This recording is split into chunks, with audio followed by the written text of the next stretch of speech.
All right, so then in your words, Okay. when you hear the word diabetes, what do you think of? Maybe I should preface that by saying that one of the things I do as a psychologist is I do evaluations of people who are applying for disability. And so I've heard from people and seen a lot of people who are at different stages in diabetes. So when I think of diabetes, I just simply think of gradual, terminal loss of body, that it's a complete disintegration of body functioning. It does damage to so many things. I've had people tell me somebody died of a heart attack, and yet when I do the family history, that person had severe diabetes, and probably more likely, technically a heart attack, but it was the damage done by the diabetes that probably caused that heart attack. I'm so interested that you said that, because most people don't realize that. When Lloyd was first diagnosed, and heavens, I don't even know how long ago it was, but Grant Stevenson was still in practice. He was our physician then. And Grant told Lloyd, he said, this is one of the worst diagnoses that you can have. It's one of the worst things to have. And when you aren't feeling the effects of it, you don't realize that, you know, at a cellular level in your body, it's doing damage. And by the time you feel it, which has taken Lloyd, it's probably been a good 20 years, maybe. It's been at least 15. He has only, I think, really started taking his diabetes seriously in about the last 3 or 4 years. But it's been since he started having neuropathy, problems with his feet and walking, and feeling in his feet. And his medications got upped from just a pill to now insulin. And it's only been when it's, and I know already, we're at a place where damage has already occurred. What you do by doing the proper treatment, and especially I wish had started earlier, is you at least delay or defer or can stop some of the damage that diabetes will do, or at least keep it under control. But it's going to happen, and especially if you don't take care of your diabetes or do the things that the doctor says. Do you recall what happened when he came home and told you he was diagnosed? The doctor said that he had diabetes? He never told me. He did not tell me he was diagnosed with diabetes. I found it out. We had the same doctor. And this is before HIPAA. But we had the same doctor, and I can't remember how it came up, but Grant said something about either Lloyd needing to do some lab work or had Lloyd done this or that. And that's when I found out Lloyd had diabetes, that he had been diagnosed with diabetes. And he just sort of shrugged about it. I mean, he really, truly just shrugged about it at the beginning. Grant tried to get him to go on a diet and defer.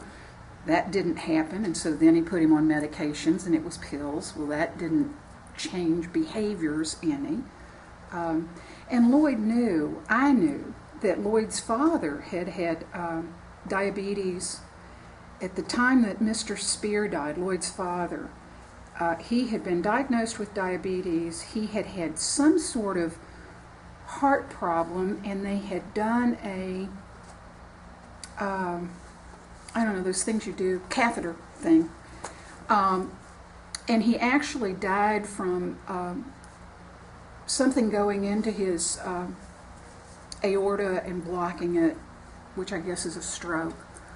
And you'll never convince either Lloyd or I that it wasn't from that knocking things loose when they did the... But by the same token, I personally have always felt it was from Mr. Spear's diabetes. And Mr. Spear was a Southern gentleman, and he enjoyed his evening drink. And I would just raise Cain. I would say, what the heck is he doing? Does he not understand that a drink of bourbon is like sugar water. It's not good. And so Mr. Spear, I don't believe either took his diabetes seriously or changed any of his behaviors in order to lengthen. And he did die in his, I think, right about now, right at the age Lloyd is now, because we were talking about it not too long ago. I think that's way too young. And so Lloyd had kind of a reformation occur. He's thinking things differently. He's trying to. I think what's helped him recently, they've had the diabetic education classes, and he would kind of show up for them and play with it. But I think what's helped him lately has been this new awareness, and we have a friend who is coming to these programs that they're doing now through the CARES program, and he's taking it seriously. And he has turned his life around. He has lost weight. He has a girlfriend that I think does most of the cooking, and I think that him taking it seriously and the fact he's lost weight, is feeling better, has more energy, and he has become a evangelical about, an evangelist about taking care of yourself with your diabetes. And I think so in recent months, I think Lloyd's taken it more seriously because of them. So have you been going to the Dining with Diabetes? I've made it one time so far, yeah. And what was your thoughts about what you saw and heard that time you did go? I enjoyed it. I enjoyed the socialization of it because I got to see some people I have not seen in quite a while, and the good friend that is there. I think that maybe we know that in programs like Alcoholics Anonymous, the one thing that sometimes helps somebody turn their life around is to see somebody that's been down that road, suffered from it, and turns around and says, don't do what I did, you need to improve things or whatever. We know that comes better from somebody who's been down that road than somebody who's fresh out of school and cute and walks in and tells an alcoholic what they need to do to overcome their alcoholism. It's just real hard. I have a major eating problem. I have had major obesity problems. I mean, I'm still obese, but I'm so much better than I was. And to have a little cute dietitian who's never had a weight problem in her life tell me what I need to eat is just real hard to take seriously. I think sometimes us battered, old, war-torn people would give a better message because there were some men, and I think the biggest and the worst problem, my opinion, is men and diabetes, because I think they stay in that denial so much longer. And so it does so much more damage before they actually, either that or they end up with all the other health problems they then have to take care of. Let me ask you a contrasting question here. Would you be more apt to listen to a dietitian or nutritionist who is themselves obese, telling you how to I think maybe that even, because if nothing else, and it's the pattern I used with my sons. At age 40-something, when I hit well over 350, I turned around to my teenage sons and said, I don't want you to have the problems your dad and I have. You have got to do something active in school. You don't have to be the star of the game, but you've got to be in sports. You need to do something more active. I don't want you all looking like us. And yes, I know that's saying, do what I say and not what I do, but I also was saying, look at me. Look at the mess I'm in. Don't do this to yourself. It worked with them. So, yeah, maybe it would. If somebody's obese and says, listen, is obese and says, I've tried, I've had these problems, I have really tried to defeat it. For me, it took bariatric surgery. And the research is that those who are morbidly obese, and I think you could say morbidly terminally morbidly obese, meaning if you don't do something about it, you're going to die from all the problems with obesity, that people who have been like that for a long period of time, diets don't work. It really takes the bariatric surgery. I can say that to somebody right now who's 25 and maybe obese, and maybe I think that might get listened to. I don't know. You know, I've certainly tried it, and there's nothing worse than walking up to somebody saying, I see you're a drunk, I've been a drunk, you need to stop drinking. Or, you know, I'm fat and you're getting fat and you need to quit doing it. So I know you can't do it like that. But I really do think that we listen more seriously. I'm not saying we don't listen at all. But I watched, when you asked me about the dinner, I watched older men kind of set in their ways, beans and potatoes, you know, Lewis County farmers, patterns of eating. I kind of watched them sort of have disbelief in their face about eating this little piece of meatloaf and that little piece of that, and that being a meal. And we've heard a little bit of that today, actually. Yeah, and to be honest with you, I have gotten away from, and I've probably stretched my stomach, I've gotten away from my protocol, and this is making me get back to my protocol. But as we were eating it, I was thinking, oh, this is not much. You know, we're just going to have to go eat supper, or we'll have a sandwich when we get home, or gee, many Christmas. And actually what I found out, by the time I'd walked out to the car, and we'd done something else and got home, I was full. I wasn't hungry. It was not a problem. It was enough, you know, and hopefully those other folks will learn that. It's just the changing the visual in your head and your own self-talk about it. Yeah. And I think that's true whether you're obese or diabetic or whatever. It's that self-talk we have to really work on, and really have to make the scripts. You have to make the scripts so that when you're eating something and you're thinking, good grief, this isn't enough, you have to self-correct of, this is all I need. I really don't even need this much. I know between the protein and the vitamins that I take as a post-bariatric, I don't need to eat anything. My body gets what it needs from the supplements and the protein and the things that I take, that I have to take the rest of my life. So eating is just sheerly for my oral pleasure. I just need to tell that to my head and do it. Let me ask you a question that, because I know gastric bypass, that there's part of that protocol before you have the surgery done. You generally have to have counseling and talk to you about a lot of things, body image and way others are going to perceive you, and diet, and how you're going to change your routines, and you're a psychologist, right? All right, so just talk We're to me also about that. human. Right, People so always sort of feel like psychologists aren't human. Hello, yes, we are. I don't know how to talk about that because in a lot of ways I was not compliant with that requirement. Exactly. I talked with my surgeon, and we had a long discussion about who they were using, what I believed and what I would see me doing, and what I was going to and not do. And so, to be honest with you, I'm very sorry. I have to admit I was not compliant with that but the fact that I was willing, my bariatric surgery is a religious issue, because I had always said I would never do it. If I can't lose my weight the way you're supposed to lose your weight and get self-controlled, then I'm not going to bother, and I'm going to love myself as the fat woman I am. I waited until, because of my arthritis and my weight, I could not walk.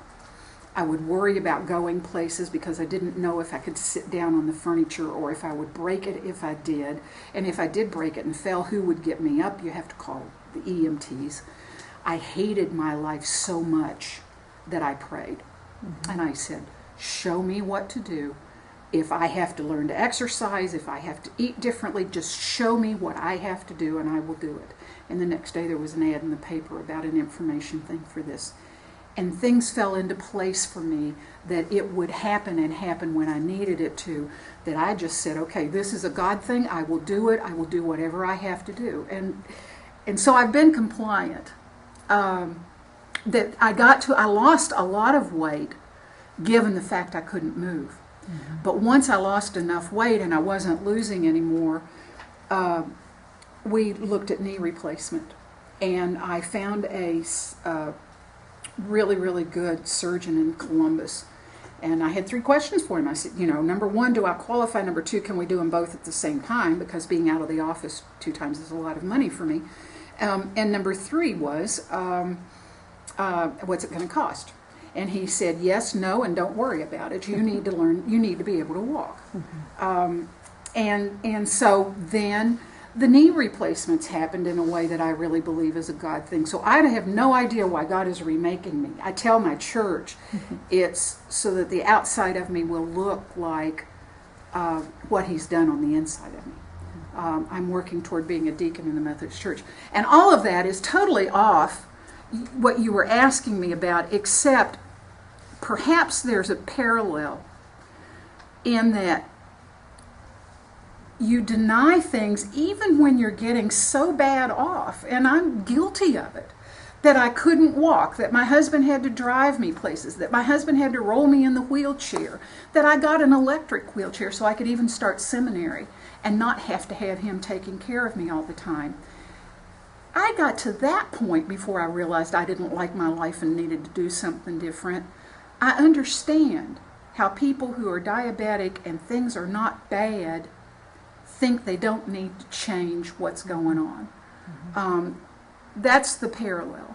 Now, the reality is, so you have the information, what are you going to do about it? Mm-hmm. And we all make choices, and we're all responsible for the choices that we make and living with those consequences. Mm-hmm. How has it changed your life?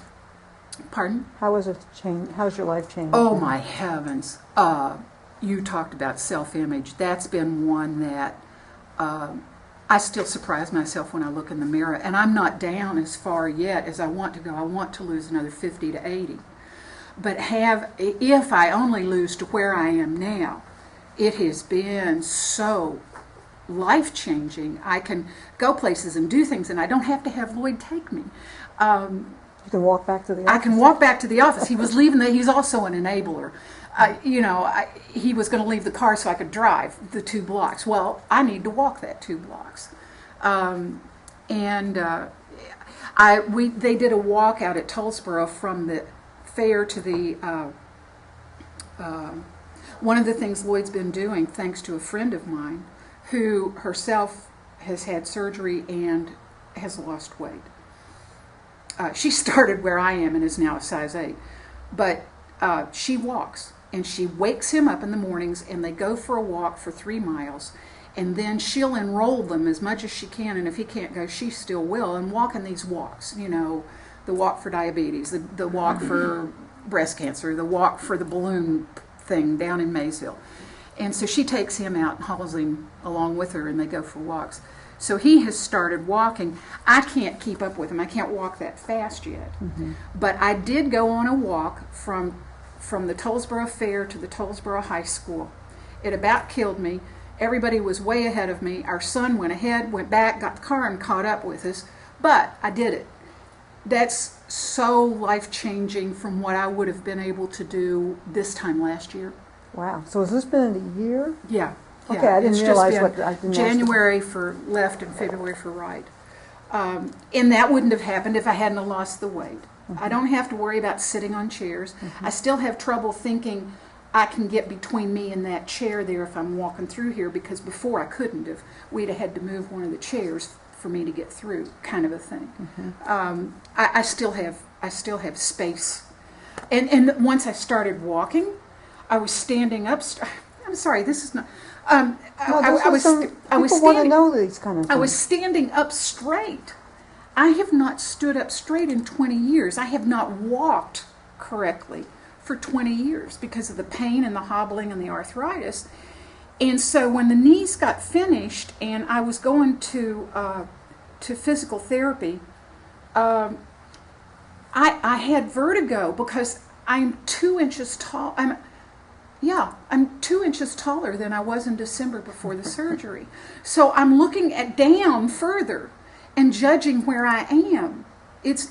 And now my weight, judging. It's just, it's fun. And I once said Lloyd's at the age where a lot of these attorneys, they get divorced and they marry these really good-looking, young, shapely women, that, trophy wives, you've heard of them. I asked him if he was going to do that. I just kind of thought I'd make plans. And I asked him if he was going to do that, and he said, "You've got to be kidding. I'm going to stick around and see what happens next with you." Because I'm a remade person. I'm in a lot of ways. And it's affected my personality. Congratulations. Yeah. It's a wonderful thing. But back to, there's a guy who's had the bariatric surgery who's coming to those dinners too. And he is an inspiration. He is somebody that if he stood up and said, "We've learned to cook this way, and here's the way we serve our meals, and here's how we count things," I think he'd be heard by the men a whole lot better than from a cute little girl that just finished her training at UK. Mm-hmm. I'm sorry, and I'm not saying the girl doesn't know what she's talking about. I do not mean to imply that at all. I just think that sometimes we listen to the war battle scarred people a little better because they've been there. And we can't say they don't understand me because, yeah, they do. Yeah. They've been there. Yeah. Anyway, so... Okay, so let me kind of take you on a little different direction. The grant that we're working with is really about prevention. The people that have diabetes, we can, if they work at it, they can certainly control their disease, and they can prevent or certainly delay complications of that disease. But we're really concerned about these toddlers and elementary children and teens and young 20s that are so overweight already and obese. And we're looking for things that we can do. And I just wondered what you thought about that as a problem in this community and what ideas you might have about that. Boy, I see it in this community, but I don't think it's just this community. I think nationwide there's so much obesity and so many people so badly overweight, and I think part of that is genetics, but the bigger part of that is what the family then does about the genetics, which means you do have to educate the adults, because if you don't educate the adults are going to be feeding them the fried potatoes and the stuff from McDonald's and the fast food things that are easy, and those of us with obesity and those of us with diabetes, when you learn to read the packages, you start getting appalled at what you've been putting in your body all these years. I don't wonder but what they're not going to find out, that cancer in America is so endemic because of all the chemicals we've been eating in our food. What would happen if we went back to the fresh green beans and to the salads and to the lean meats? And again, some of the ways we've all eaten, we've kept eating, like our families ate, when our families got up from that table and went out and milked 20 cows before supper, and got up in the morning and milked 20 cows before breakfast, or however many cows. That's how much I know about farming, but they were out there, and they weren't riding the tractors. They were out there with the knives cutting the tobacco. I think that as we've gotten more sedentary, but we've kept the same patterns of eating, or even, unfortunately, gotten worse. What do you do about that? Well, you do have to educate the adults. And the adults have to have the guts, I think, to turn around and say to their children, don't do what I've done. It worked with mine. And thank God it worked with them about alcoholism. There's alcoholism in our families. And I said to them, before you take your first drink, I want you to understand there's alcoholism in the family. It's easy to fall into the bottle. It's hard to fall out. It's easy to fall into the cheesecake. It's hard to get rid of it. If we aren't honest about those things, then we keep up this denial that you all talk about as a part of the pattern. we stay in that denial stage until everybody's sick and overweight and paying all kinds of health problems from it. Then there's the schools. I don't think that there's anywhere you can reach people as well as you can reach them in the schools. Head Start does an awesome job, in my opinion, of teaching children things and the activities they have, and involving parents. I think Head Start ought to be our model for that, because they'll have parent meetings and they'll do things to educate parents about nutrition, and they'll do things to educate parents about behavior control of their children. And I think Head Start, especially in this area, does a wonderful job of the things that they've been given to do. If we use that model about exercise, about fitness, about eating, and about cooking, I think we could quit teaching reading and math and history. They're going to love that one. And just teach people how to balance their checkbook, what happens when you get a loan that's at 25%, how much you really paid for that car, what you need to do and how you need to cook in order to cook healthy for your family and your family to get nutrition they need and to be healthy. If we would teach, that's living things. That's how to live. It doesn't matter whether you're brilliant and are going to go to Johns Hopkins, or if you're really never going to be able to work maybe even in a public job and you're going to be needing to have help with like disability or something. All of us have got to live. All of us have got to live healthy. And we are failing abysmally at it. And, turn off the TV. But here I am guilty. But mine are not till 10 o'clock, so I only watch 2 hours.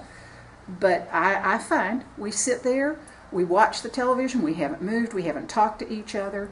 We've done nothing to burn off the calories we just ate for supper. And then we go to sleep. Well, what's it going to do?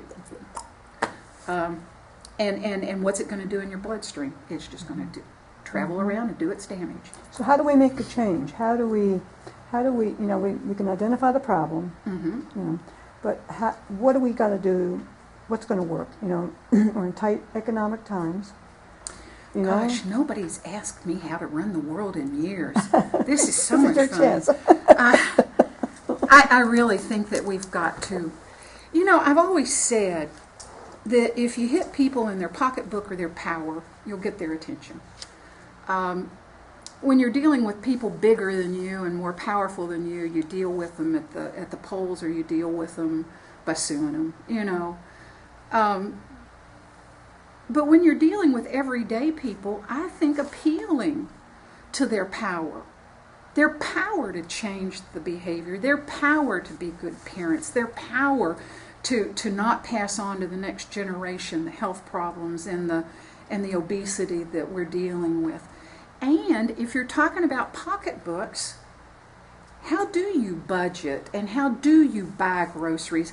Because the other really, really bad thing in this country is that the fast food and the big bag of Cocoa Puffs is a whole lot cheaper and easier than to buy the oatmeal or the eggs to cook for your family. And I think kind of pointing out to people the budgeting benefits of, but you buy the oatmeal, and because you're spending that 5 minutes in the morning, you're going to save this much money. I think in hard economic times, I think that would get people's attention, because we're all trying to figure out how to make the car payment, the utility payment, and still put some food on the table. How do you do that? And maybe we need to start teaching. I don't know if Lloyd told you about trying to grow tomatoes this year. No, he hadn't told me. I love Lloyd. Lloyd is not a Lewis County raised man. He grew up in the city, and his father was not a farmer, and his mother was not a gardener. And we had these tomato plants that sort of grew up and shriveled and shrunk and died because we kept watering them, but what we did, they got root rot. And so we had these little tight. But then people who even are great farmers this year, with the weather we've had, have told me they've grown the tomatoes, but they're just as hard as rocks. Yeah. So I'm not sure anybody won in the tomato battle this year.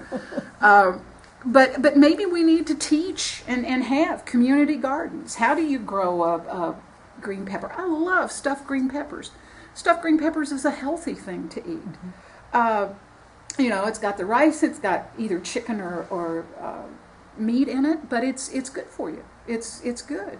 You can do all kinds of things to make it not good for you. You can add a whole bunch of sauces and sugars, but you cannot do those things. Mm-hmm. And how you have choice if you make it yourself. Right, that choice you make. Mm-hmm. But then, trying to buy those things in the grocery store, first of all, a lot of times in Lewis County, if you don't go to Portsmouth to Kroger, if you don't go to Maysville to the farmers markets, and we do have the farmers market here, and Lloyd and my friend were shopping there the other day and brought home some really good stuff. But if you don't have that chance, a lot of our grocery stores are not able to get good produce, and so when you get the produce, it's kind of worn and old and doesn't have good flavor. So how do we grow it? Mm-hmm. And maybe having community gardens and teaching mm-hmm. people how to grow and teaching the kids how to grow. It's one of the most mentally healthy things you can do when you've got chronically mentally ill clients to get them out and digging in the soil and raising flowers and plants. It's healthy. So it ought to be healthy for the rest of us. Absolutely. It ought to be good for us too. And you probably remember Victory Gardens during Absolutely. the Second World War. Well, I don't remember them, Sharon. Well, I'm you've not heard that about old, them. But you've heard about them. Yes, I have heard about them. and they certainly it was a time when people saw the need, to take care of themselves in a different way to help the nation. Yes. And they were very active in doing that. And I think if you'd see that you can buy a package of tomato seed in March, and you can nurture those seeds into plants, you're going to save $80 on your food bill over the summer, mm-hmm. or whatever that would add up to. And I think there's people out there, now that's where those cute little things fresh out of college can do the math for us, because I don't want to bother with it. But they could do the math and show us how much money we'd save if we did that. Mm-hmm. I think again, power in pocketbooks. Let me ask you on a different topic that's related to diabetes. And a lot of people don't realize that there's a relationship between tobacco use and diabetes. Wow, I didn't know that. Particularly type 2 Well, Lloyd diabetes. doesn't smoke, so I can't blame the tobacco. All right, so that's a good thing. Yeah. But and actually, right now we're working on making a film about tobacco growing regions and issues of tobacco that are risks for diabetes. And diabetes, what we know is that those who smoke are more likely to have diabetes, and those that have diabetes and smoke are more likely to have complications. So, good reason to not smoke to prevent it. It's one of those risk factors that can prevent us from having the disease. Did we look at caffeine too? But let's just talk about tobacco. I've got a whole sermon on nicotine and caffeine I give to these poor people that come for. So I was wondering though, because you're a psychologist, and people talk about tobacco use from a form of addiction, and I just wondered if you had some thoughts or ideas about how people can overcome, or any success stories you've seen in local people, who have tried to deal with the problem. It's the same sort of thing. I have seen people who are strong-willed enough, they just stop. I think those people are rare. It becomes such a habit, and it's the same that I think some of those behaviors are related. I overeat and have overeaten for years, and I think that's that. It feels good. Mm-hmm. Putting stuff in your mouth and chewing feels good. Eating helps you feel good. I know the hormone story. I can tell you the whole thing on that. And then I get addicted to doing that, and then it's hard to not do it. Well, I think tobacco in some ways is the same way. So I think it's a behavior that we're also stuck in. I don't think it's just necessarily the tobacco and the nicotine that we're addicted to. It's the behavior that we're addicted to. And there again, giving people power and giving people, the pocketbook issue. I have seen people who have smoked as much as 3 packs a day tell me that they are down to 10 cigarettes a day, which if anybody's ever smoked that much, that's a tremendous decrease. I won't even yell at somebody that's not smoking more than 5 cigarettes a day. Everything in excess. It's none of it's just because you do it. It's how much we do it. People don't get obese because they eat. They get obese because they eat too much. You don't have trouble with your diabetes because you're not watching what you eat or because you eat some sugar. It's because you eat too much. Anyway, the whole thing with behaviors, I think it's a behavior thing. The other people that I have seen to be successful are folks who have done it medically with their doctor and that knew there's a medication out, they have a support system online. Usually when people are doing it and quitting, it's 2 or 3 of them together. Like there were some Head Start teachers in one of the units here in Lewis County. They quit, but it was like them together, and so there was a support system. I think we all need a support system if we're going to change our behavior, because we've got a support system in our bad behavior.